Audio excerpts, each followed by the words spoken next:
사람은 환경의 동물이라고 말을 합니다. 우리는 주변의 환경에 따라 지배를 받으며 환경에 의해서 사람의 행동이 바뀌어진다고 하죠. 그러나 꼭 그런 것만은 아닙니다. 우리의 믿음의 삶은 환경을 초월해야 합니다. 빌립보서 1장 17절과 18절 말씀입니다. 그들은 나의 매임에 괴로움을 더하게 할 줄로 생각하여 순수하지 못하게 다툼으로 그리스도를 전파하느니라. 그러면 무엇이냐? 거칠애로 하나 참으로 하나 무슨 방도로 하든지 전파되는 것은 그리스도니 이로써 나는 기뻐하고 또한 기뻐하리라. 아멘. 우리 믿는 자들은 환경의 지배를 받아서는 안 됩니다. 우리가 처해 있는 환경과 처지를 초월해야 합니다. 그것이 바로 신앙의 힘입니다. 신앙의 능력입니다. 사도 바울은 감옥에 갇혀 있습니다. 정말 우리가 상상도 할 수 없을 만큼 힘들고 어려운 환경과 처지에 놓여 있게 되었습니다.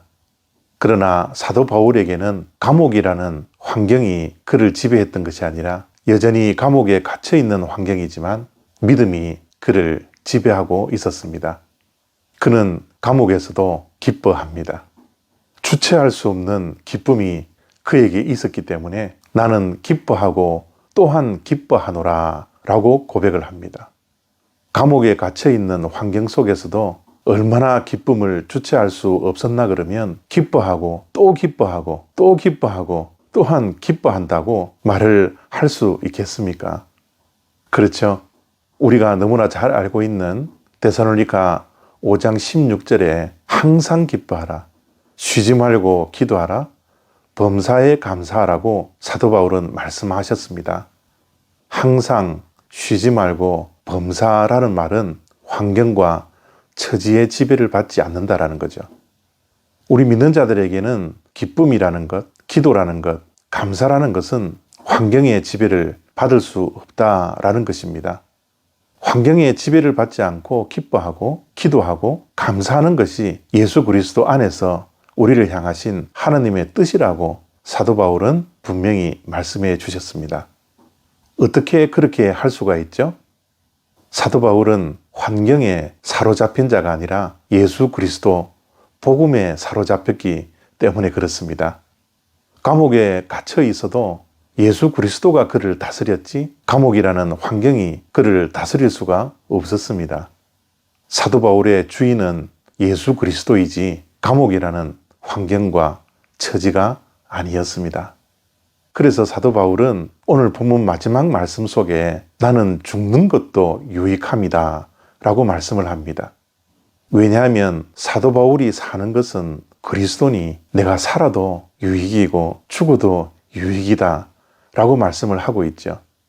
죽음조차도 사도 바울을 다스릴 수가 없었습니다.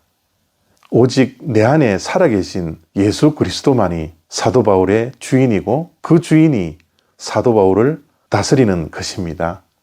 그렇기에 삶과 죽음도 초월하여 살아가는 자가 감옥에 갇힌들 그 감옥이 사도 바울을 지배할 수 없었던 것이죠. 감옥 안에서라도 그리스도만 전파된다면 나는 기뻐하고 또한 기뻐하노라 라고 고백하며 감옥에서도 기쁨이 충만하게 기쁨을 주체하지 못하며 빌립보서를 쓰고 있는 것입니다. 왜 우리의 삶 가운데 고달픈 일이 없고 괴로운 일이 없고 슬픈 일이 없겠습니까? 지금도 우리가 처해 있는 환경과 처지가 힘들고 어려운 사람들이 얼마나 많이 있습니까? 우리가 비록 감옥에 갇혀 있지 않는다 할지라도 여러 가지 삶의 어려움과 환경 속에 감옥처럼 삶의 문제에 매여서 살아가는 것이 우리들의 현실이지 않습니까? 그러나 우리가 분명히 기억해야 할 것은 이러한 힘들고 어려운 처지와 환경에 지배를 받아서는 안 된다라는 겁니다. 우리가 가지고 있는 예수 그리스도에 대한 믿음을 가지고 우리의 삶의 그리고 생명의 주인 되신 예수 그리스도의 지배를 받을 때 힘들고 어려운 상황 속에서도 그리스도로 인하여 항상 기뻐할 수 있는 믿음의 능력이 우리들에게 있어야 합니다. 그런 저와 여러분들이 다 되시기를 바랍니다. 우리는 환경의 지배를 받는 자들이 아니라 하나님께로부터 지배를 받아야 합니다. 감사합니다.